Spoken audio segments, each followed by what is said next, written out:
All right, so this is still the AM show. Enimwa is going out there onto the streets, and as I told you earlier, the streets should be blessed to have Enimwa with them. But we're going to be doing AM Talk, and I have with me Murtala Mohammed, is MP Tamale Central, member Public Accounts Committee, member Trade, Industry and Tourism Committee, and we're going to be talking about a number of issues. Thank you very much, Murtala, for making time to speak with us.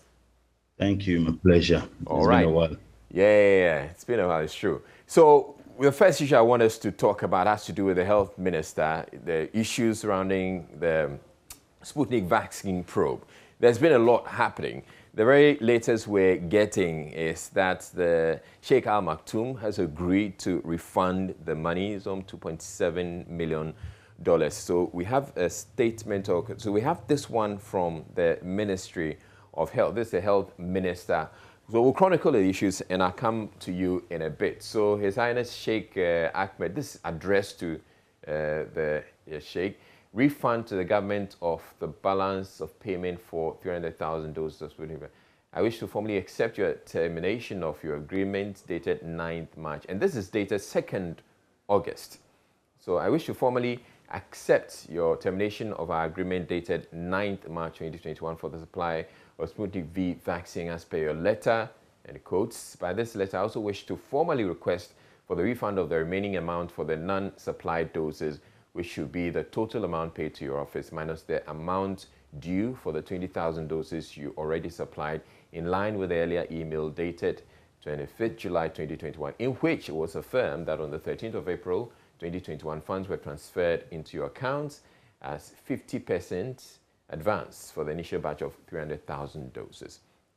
This request for refund is in line with clause 8.282 of the agreement, which states that any termination of this agreement, which shall by notice in writing to the other party, shall not affect any rights, remedies, obligations, or liabilities of the parties that have accrued up to the date of termination. It would be very much appreciated if the amount is transferred back into the sending bank account as per the earlier SWIFT advice dated 9th April 2021. You may contact the head of legal affairs on telephone number for further engagements in this regard. Please accept my regards of the highest esteem. So this is Kweku Ajimamenu, the Minister of Health, writing to His Highness Sheikh Ahmed Dalmouk Al Maktoum, member of the ruling family.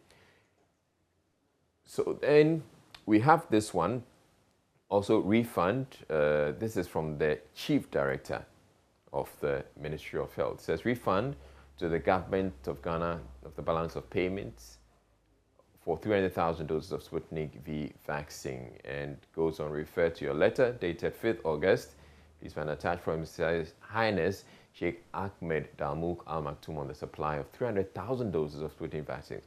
The private office of His Royal Highness, per the correspondence, has honorably agreed to refund an amount of $2,470,000, being the balance left on the 50% advance payment of $2,850,000 United States dollars. As you may recall, the private office of His Royal Highness supplied 20,000 doses of Sputnik V vaccines out of the 300,000 doses expected of the first tranche, amounting to $380,000 United States dollars. The Ministry of Health hereby requests your outfit to provide the bank details for the transfer of the amount of $2,470,000 to the government of Ghana. We trust that this request will be giving the necessary urgent attention.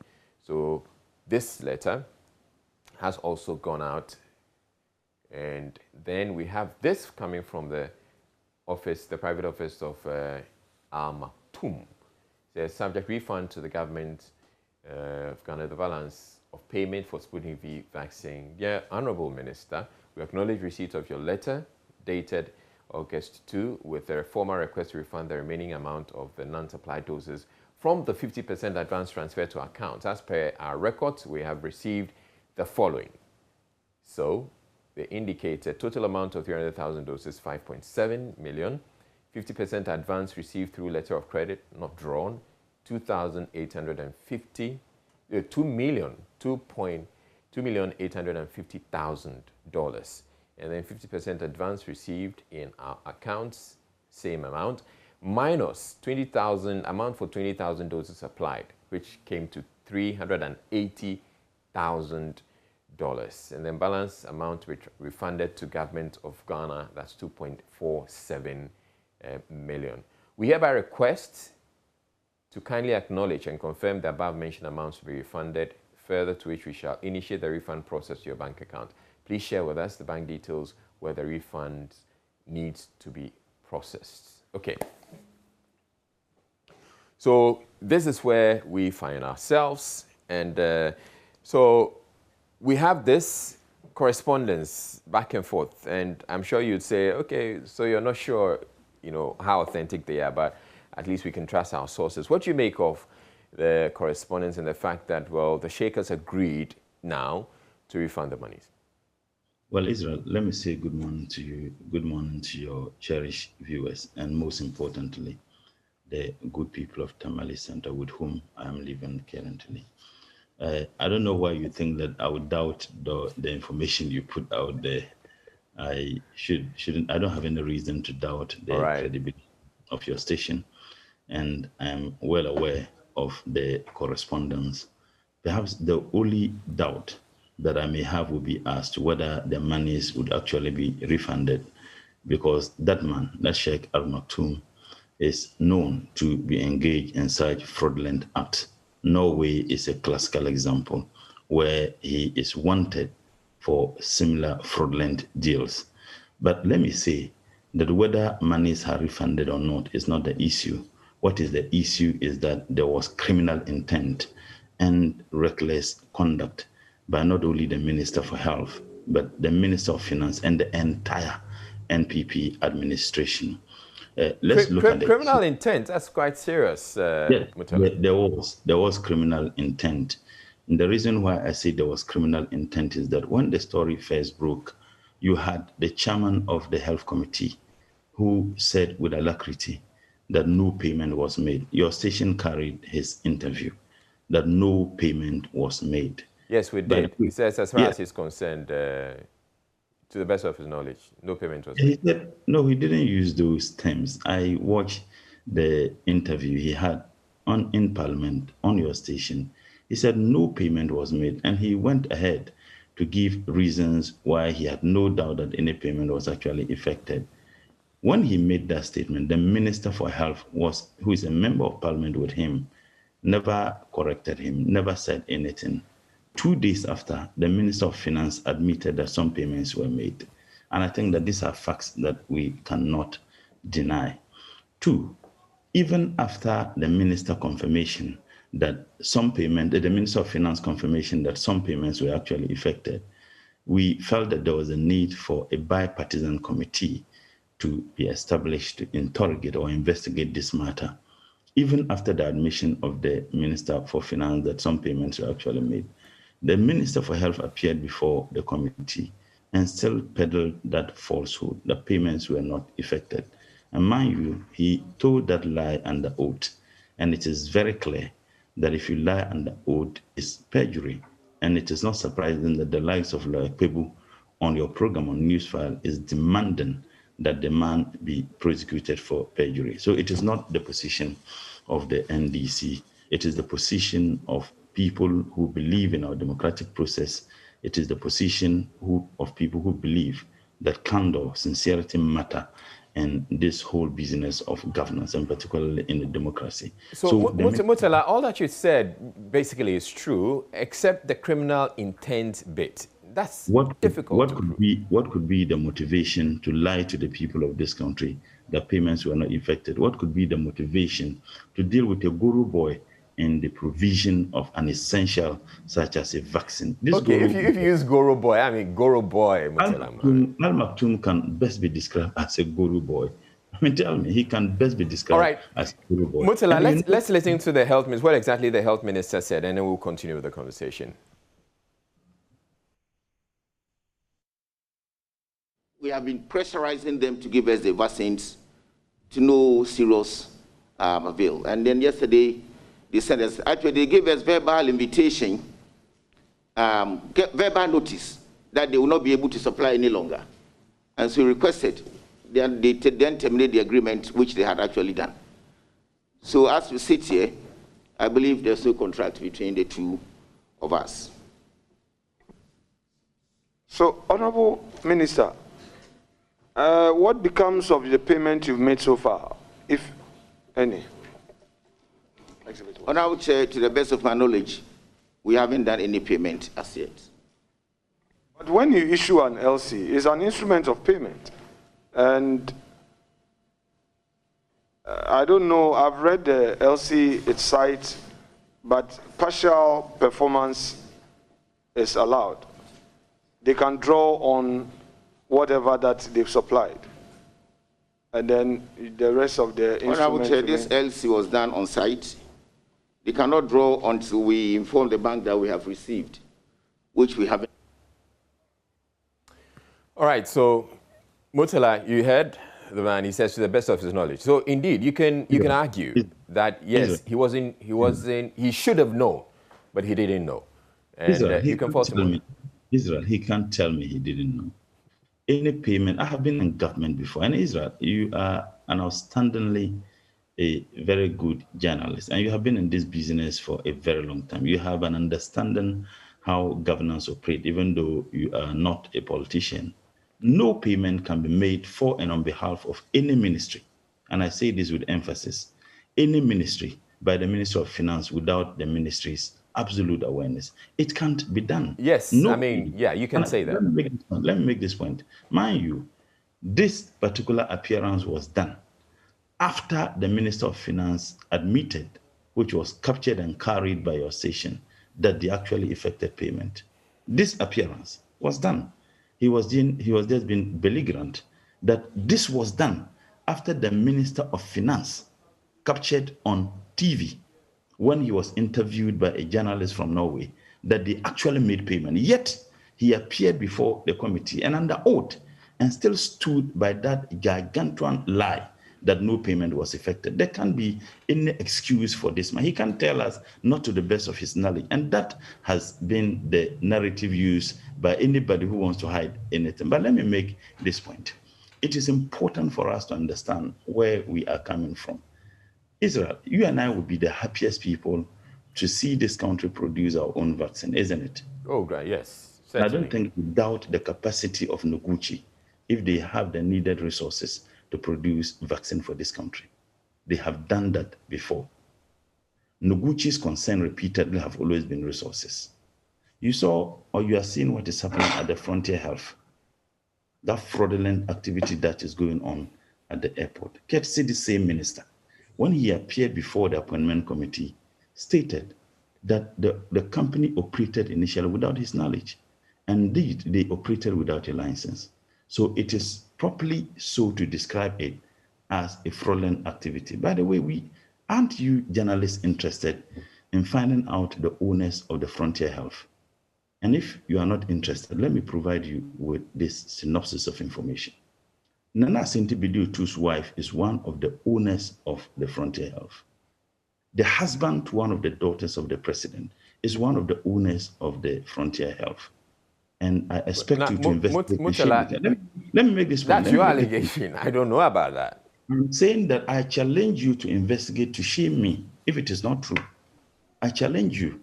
Find out the relationship between Nana Asante-Bidiotu's wife, the Nigerian woman, and this company, and one of the daughters of the president's husband and this company. Find out. And I'm saying that, isn't it instructive? Okay, so for now, Murtala Mohammed, we can stand by that claim. I am tying, well, that is my claim. I'm tying it with the reason why we are where we are. I'm saying that find out the relationship they have with this company. But in any case, when the Minister for Transport appeared before Parliament, he said that they had generated only $17 million. And Ghana government got $1.4 million. I still challenge that information the minister gave. And when we filed a question, I had a discussion with the minority leader. He filed a question wanting to know how much and the number of passengers who have used the airline from September 2020 to December 2020. That figure cannot be manipulated. We have our figures waiting and we want to see how far they go with a lie. Now, when he appeared, the first deputy speaker, when I asked a supplementary question to tell us the number of people who pass through the airport, and the age bracket. Because if you are 5 years below, you are not supposed to make the payment. But 5 years and above 5 years, you are supposed, if you are not holding an ECOWAS passport, you are supposed to pay the $150. Are we not interested? If we had allowed Noguchi to do that work and take that fraudulent $150, which was widely condemned by everybody, including your medium, if we had allowed Noguchi, granted that Noguchi was going to make the $17 million, Noguchi needed less than $10 million to develop a vaccine for this country. Now go and find out. Developing a vaccine, I'm not sure $10 million is enough to help develop the vaccine. Senegal, how much, if you are aware, and I think your viewers should come to speed. I was watching CNN, was it BBC yesterday? Senegal is almost done with developing a vaccine for the continent of Africa. Almost done. And they say it cost them $10 million. Less than that. They've spent less than that in developing that. So I'm saying that we should be tremendously concerned. But is it a vaccine that's proven? Because you can develop the vaccine and you try and it doesn't work. The vaccines we are having by the other company, Sputnik V, for which reason this gargantuan fraud is perpetrated on the people of this country, they went through several trials. And I believe that if Noguchi even started without even developing a vaccine, they would have accumulated. All right. And so, Mutala, we can have a conversation. We can have a conversation about vaccine development and all of that. But let's focus on what this money, the amounts that the Sheikh says they're refunding. Yeah, what's your take on it? Israel, first and foremost, so there's a case of perjury, and it's not just my position, it's a position of several experts in the legal fraternity, including Lawyer Kwebu, a senior, in Legon, and two. Which Parliament has to take up? I mean, is Parliament interested in that? You can actually start it. Absolutely. And two, there was also a violation of the Constitution. This is an international private agreement that government of Ghana through the Ministry of Health entered into without parliamentary approval. This is a serious crime. When a president and a vice president violates provisions of the Constitution, that can occasion their impeachment. What we simply asked the government to do was to sanction this minister. We asked the government to dismiss this minister. Yeah. This president cannot do that. The reason why the president cannot do that is that every instruction and command to engage in that came from the Flagstaff House. That is the reason. Mutala Mohammed, now you're bringing up another one. First, you're talking about people being fraudulent, criminal intent. Israel, what could be the reason? What could be the reason? Tell me. Someone who violated, provisions of the Constitution, someone who deliberately lied under oath. There is huge demand, not just by NBC, by media men like you, that the man should be sacked. He won't be sacked. Mutala Mohammed, Parliament, you as a member of Parliament, you have the power to haul him before the House and ask him why he did that. And you should give us reasons. Do we need any other reason than what I have just explained? You should hear from him, at least. The minister, come on, Israel. It's just like if I walk into your studio and I tell you that in Parliament, we are supposed not to wear shirts to go to Parliament. I mean, you don't need to even check before challenging the assertion I make. You don't need anybody. I am saying that granted that the minister did it on his own, granted that he never had instructions anywhere to do it. Is that how our governance process should proceed? Is that the kind of democracy we toiled and fought for? That any minister can sit and take a decision without... In fact, there wasn't even cabinet approval. There wasn't cabinet approval. So the minister he's the King Kong minister, that he can do anything. But you see, the reason why this one is so serious, mind you, he had been the chairman of the Public Accounts Committee for several years. Yes, granted. Several years. Granted, Mutala, as a member of Parliament, what do you intend to do about his case? We intend to haul him before Parliament. What Parliament needed to do, Parliament did virtually what was expected largely, because a bipartisan committee of Parliament virtually found him guilty of violations of provisions of the Constitution, entering into an arrangement without cabinet and parliamentary approval. Parliament found that is, to a very large extent, how far Parliament can go. We expect the arm of government that has the capacity, in this case the executive, to act to do so. And I agree with Lawyer Kwebu that he should be reported to the police CID for investigation. Perhaps Kisia Jabin, the new special prosecutor, right? I think that this should be a litmus test to how independent he can be. I think that this is a matter that borders on political corruption. I strongly suspect that there was some intention to defraud the state. Mind you, even the amount of money he claimed, that it was $10, $19 everywhere, when we provided evidences that several countries, outside factory price bought it at $10, some less than $10. And this assertion, the video you just played, where the minister said it was difficult to even get the ration to provide. Why? They did the test, and Ghana was one of the countries that they selected for the test of their vaccine. I mean, the Sputnik Light. Yeah, so there was some relationship between government of Ghana and the Russian government. I mean, for them to have chosen this country and for us to have agreed to use this country as a place they can do the test, it's incredible that the minister would tell us that it was difficult getting this, yet he dealt with a guru boy. You necessarily feel like you have to use the guru boy. It's a guru. Tell me, what's the difference between Al Maktoum and the guru boys we have at the license office? Or maybe I should use an Arabic term. I wish I knew the term for guru boy in Arabic. Okay.